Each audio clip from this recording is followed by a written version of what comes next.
శ్రీ లలితాంబికాదేవి జ్యోతిష్య పీఠం. భార్యాభర్తల మధ్య కలహాలు రావడం, పిల్లలు పెద్దల మాట వినకపోవడం, ఆరోగ్య సమస్యలు, ఆర్థిక సమస్యలు, విద్య, ఉద్యోగ సమస్యలు, వ్యాపారంలో, వ్యవసాయంలో నష్టాలు రావడం, శత్రుభయం, నరదిష్టి, నాగదోషం. మీ ఎటువంటి సమస్యలకైనా మా గురువు గారిని సంప్రదించండి. గురూజీ శ్రీ గురవయ్య స్వామి గారు. Phone number 9550349125.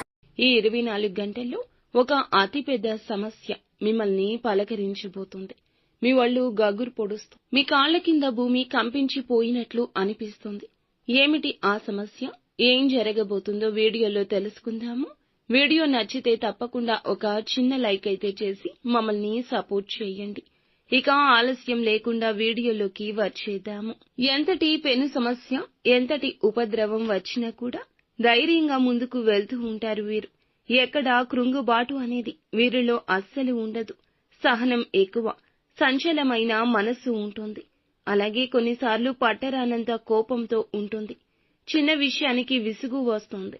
ఈ రాశి వారు చక్కటి స్థిరమైన మనసు కలిగి ఏదైనా పని మొదలు పెడితే గనక ఆ పనిలో సక్సెస్ సాధించడానికి 100% ఛాన్స్ ఉంటుంది. ముఖ్యంగా మనం చూస్తే ఈ రోజున ఈ రాశి జాతకులు కుటుంబ సభ్యులతో ఎక్కువ సమయాన్ని గడిపే సూచన కనిపిస్తుంది. అలాగే ఈ సమయంలో మీకు నూతన వ్యక్తితో పరిచయం అనేది ఏర్పడుతుంది. ఆ వ్యక్తితో మీకు పరిచయం అనేది మీ యొక్క జీవితంలో నూతన మార్పులను కలిగిస్తుంది. ఇక ఒక రకంగా చెప్పాలంటే ఒక కీలకమైన మలుపు ఈ రోజు జీవితం తిరగబోతుందంటూ చెప్పాలి. మీ జీవితంలో చూసేటటువంటి మార్పులు ప్రతి ఒక్కటి మీకు ఇప్పుడు కనిపిస్తాయి. దీనికి కారణం ఆ వ్యక్తే అని చెప్పక తప్పదు. ఈ రాశి వారు ఉద్యోగం కోసం నూతన ప్రయత్నాలు చేస్తున్నట్లయితే వారికి ఇది అనుకూల సమయంగా చెప్పొచ్చు. ఇక ఈ రోజున వీరికి ఒక పెద్ద సమస్య కూడా ఇందుకు సంబంధించి రాబోతోంది. స్నేహితుల వద్ద నుంచి కానీ, బంధువుల వద్ద నుంచి కానీ ఒక ఫోన్ కాల్ వస్తుంది. దీని ద్వారా మీరు ఒక సమస్యను ఎదుర్కొంటారు.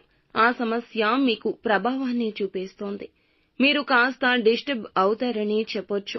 నరదృష్టి కారణంగా చాలా ఇబ్బందులు, సమస్యలను ఎదుర్కొంటూ వచ్చారు. కానీ ఇప్పుడు మాత్రం మీకు అవన్నీ కూడా తొలగిపోయి చక్కటి శుభ సమయం, మీకు అన్ని విషయాల్లో అనుకూలత ఏర్పడబోతుంది. ఇంకా ఈ రాశి వారికి చూస్తే వ్యాపారపరంగా, ఉద్యోగపరంగా చక్కటి లాభాలు కలగబోతున్నాయి. ఒక సమస్య నుండి తేరుకునే లోపే మరొక సమస్య ఎదురైనప్పటికీ ధైర్యంగా ముందడుగులు వేస్తారు. కానీ ఈ రోజున మీరు ఒక నిందను మోయాల్సిన పరిస్థితి గోచరిస్తుంది.